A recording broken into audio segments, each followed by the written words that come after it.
Welcome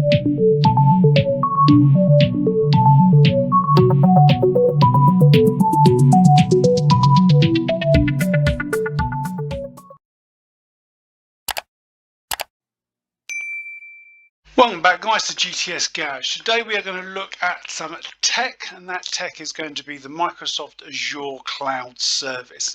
So the Microsoft Azure Cloud Service is split into over several exams. So the one we are going to be dealing with today is going to be the AZ-104, which is the Azure Administrator exam.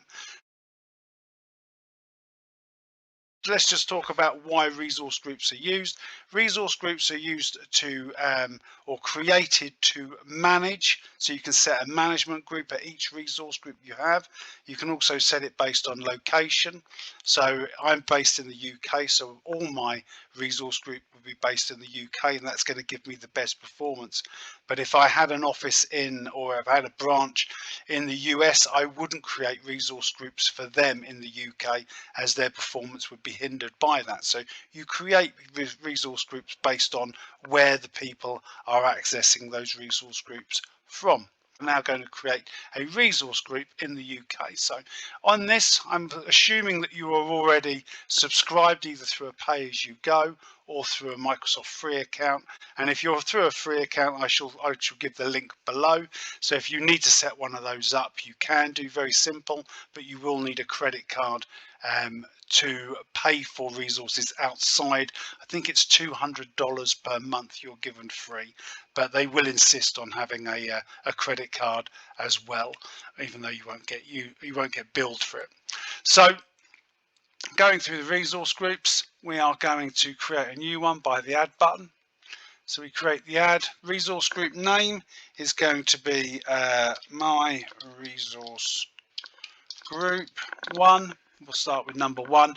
As you see, I'm in the pay-as-you-go subscription, and by default I've got US East US as the region. Now I will not want that, as I explained before, because I am based in the UK. So let's scroll to a UK based region, which is that'll give me the best performance. I next go to tags. Now tags are used, so let's use our example where I have an office in the UK, but within that office I have multiple departments, so I can assign a tag per department. So I may have sales, BD, IT, and maybe some developers.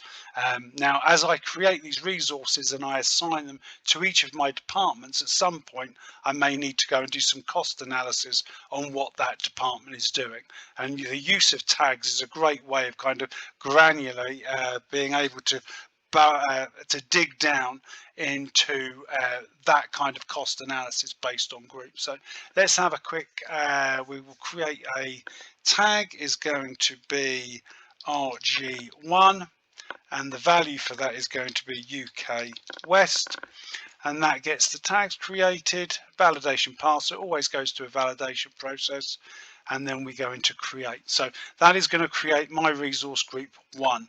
Now that was quite quick, so that's done. So we're now going to go through the CLI method of doing this. So to access the CLI method through the portal, you go through the Cloud Shell. So that's the button on the far left of this one. So we click on there, and that's going to open up the environment. Now you'll notice when it opens up the environment, we can just increase that window there. You've either got Bash or your PowerShell. So PowerShell obvious, Bash uses the CLI, so we're going to remain in that. So we're going to start the CLI environment by doing AZ. That puts us in the CLI. There you go.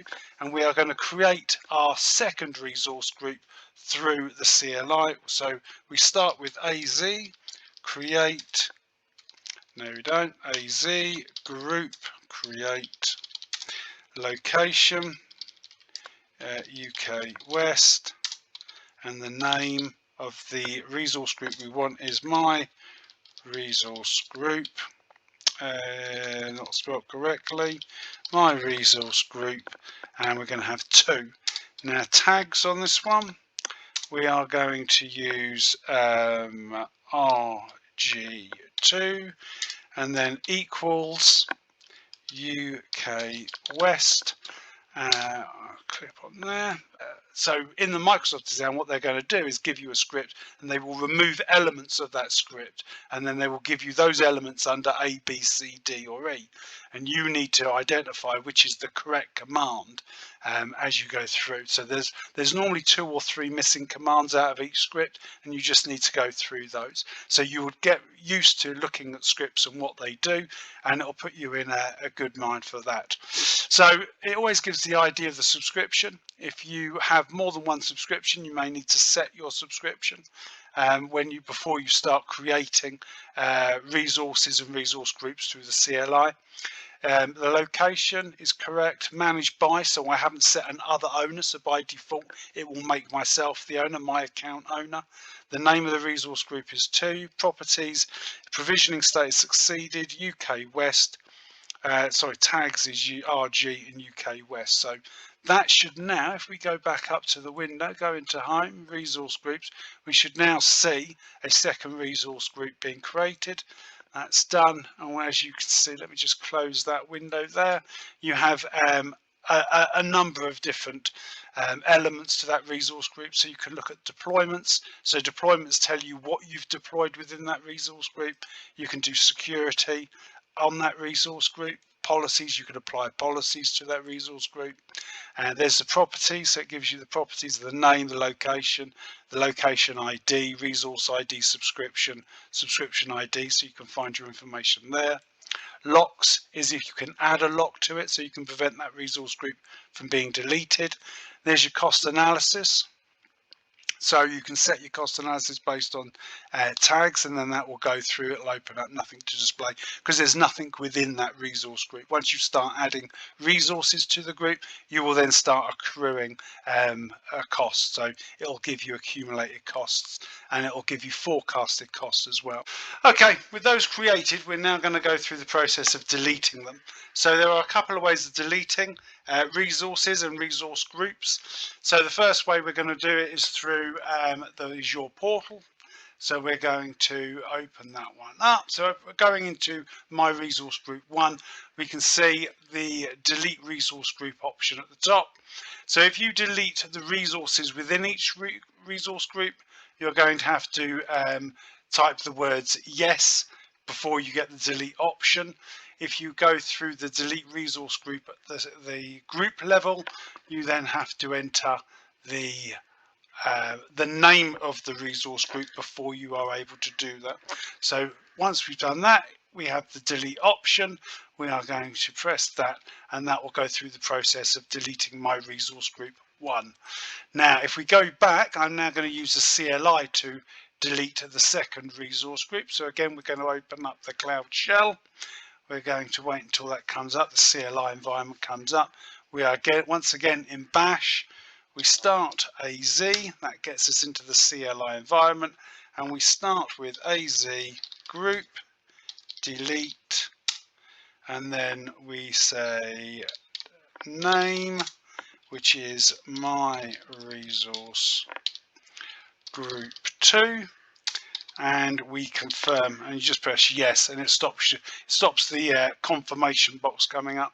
So we can press that, and then that starts it. And as you can see, it starts and it gives you the running thing. So now there's both ways of deleting the resource groups as a whole. So I hope you found that interesting. I hope that's been of some use to you, and I shall see you in the next video, which I hope to put up this week. And if you subscribe and like and press the notification buttons, you will be notified when that video hits. Take care. Bye bye.